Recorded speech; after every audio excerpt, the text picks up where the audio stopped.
Have you been dreaming of a trip to the Canadian Rockies with bright blue lakes, austere mountains, gushing waterfalls, and abundant wildlife? It's no wonder that Banff and Jasper are on everyone's bucket list. Let me tell you about the perfect week itinerary in Banff and Jasper.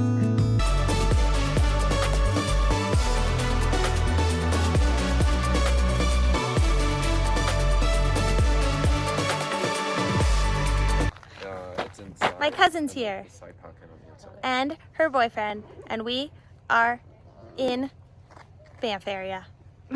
So we are exploring Banff for the week, and Dylan is working unfortunately right now, but we are out on the trails in Yoho National Park.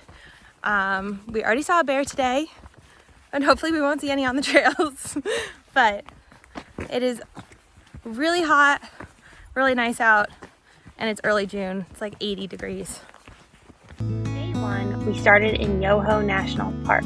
This park is half an hour from Lake Louise and is the perfect place to start. I highly recommend staying in the Lake Louise area so that you're central to Banff and the surrounding areas. Begin your day on the Wapta Falls Trail, which is just around 3 miles or a little less. You will see this gushing waterfall, and when water levels are low, you can walk across the river to the island for a better view over the waterfall.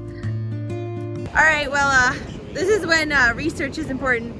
We tried to go to Takaka Falls, which is one of the highest falls in Canada, but it's closed because of avalanche season, which we could have known had we looked it up. But on to the next stop in Yoho. Unfortunately, we couldn't see Takaka Falls, but we did get to see the area where 2 rivers combine into one, and then we stopped to see another beautiful lake on the roadside. From there, I recommend going to the mesmerizing Emerald Lake, which is one of the prettiest lakes in the Canadian Rockies. You can either bring your own paddleboard after getting it inspected, or rent a canoe to get out on the water. This is one of the most magical experiences that you can have in all of Banff. I'm out on the lake. No one else is out here.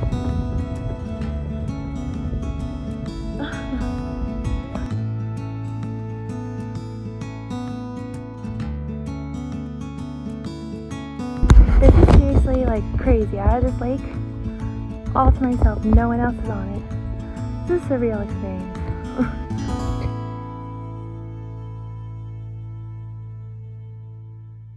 Day 2 exploring Banff with my cousin and her boyfriend. And Dylan's working. He got to Lake Louise super early in the morning to get a spot by the lake, because otherwise you have to go to this huge park and ride and take the shuttle over to the lake. You do have to book tickets in advance, which we got like a month ago on the Canada website, Parks Canada. So we have shuttle tickets to Lake Louise and to Moraine Lake. So that's the plan for today. Today you're going to get to visit 2 of the most beautiful lakes in the Rockies, Moraine Lake and Lake Louise. Shuttles go from the park and ride directly to Moraine Lake, or you can take a shuttle between Moraine Lake and Lake Louise. You can choose to explore the 2 lakes in either order.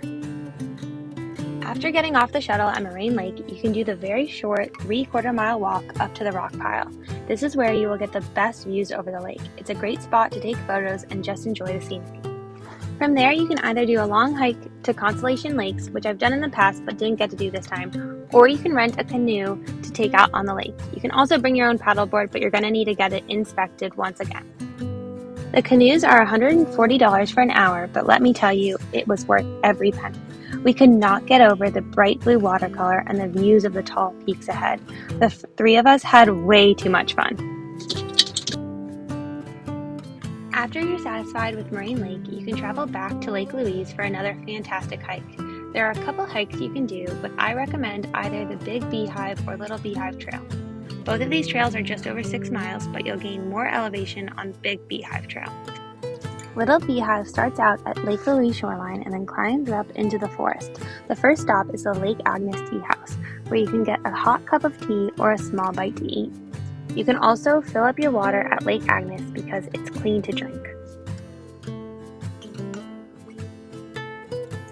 Continue the journey up until you get to the amazing viewpoints over Lake Louise and the Fairmont Hotel. It's one of the best perches, and you could spend hours just sitting there taking it all in. But at some point you are going to have to go back down, and if you're taking the shuttle, the last one leaves at 6 p.m. Get ready for the most epic drive of your life. Today is the day you go on the Fields Parkway, which connects Lake Louise and Banff to Jasper National Park. Although the drive would take 2.5 hours without any stops, I would allow for at least 6 to 8 hours to do it all. You'll want to stop at many points along the way, and you might even want to take a hike. Some of my favorite stops include Bow Lake with this bright blue water, Peto Lake, which might be one of the prettiest lakes in the entire world, Athabasca Glacier and the hike up to the toe, the Goats and Glacier Lookout, which is one of the prettiest viewpoints, Sunwapta Falls, and Athabasca Falls. Make sure as you drive to keep your eyes peeled for wildlife that may cross onto the road. Do you hear it? Oh my God, Lita. There's no doubt you'll be in awe as you drive along this parkway because there are seriously so many beautiful things to see and do. If you have more time, there are a few trails that I recommend you take.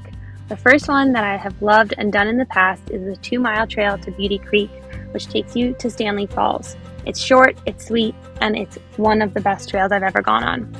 Wilcox Pass is another trail that you get a good lookout over Athabasca Glacier, or you can do the Parker Ridge Trail, which will get you to a different glacier in the ice fields.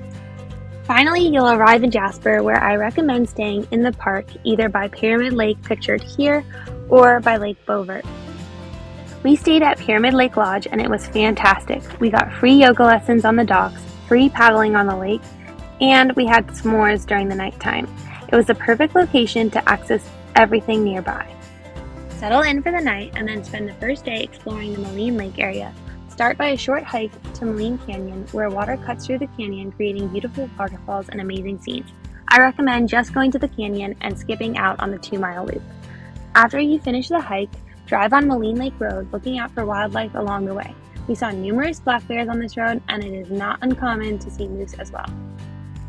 From there, you can do the boat tour to Spirit Island, which leaves at the Moraine Lake Boathouse and is one of my favorite things we did the entire week. The boat costs about $75 in Canadian dollars a person, and it cruises across the beautiful blue waters for half an hour. Tour guides will entertain you and tell you about the area as you go. Then you'll get to the sacred Spirit Island. You can't actually go on the island, but you can see it from afar, and it is gorgeous. On your last day in Jasper, I highly recommend doing the Valley of the 5 Lakes Trail, which is a 3-mile trail which takes you to 5 absolutely stunning lakes in just under a mile.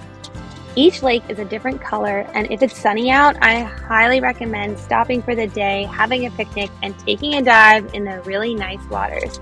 Honestly, it felt so good to jump in.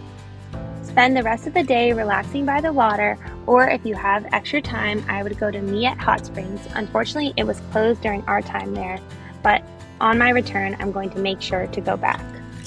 If you have more time or a couple more days in the area, I recommend spending more time in Banff, doing more hikes around there, or exploring the Lake O'Hara area, which is supposed to be stunning.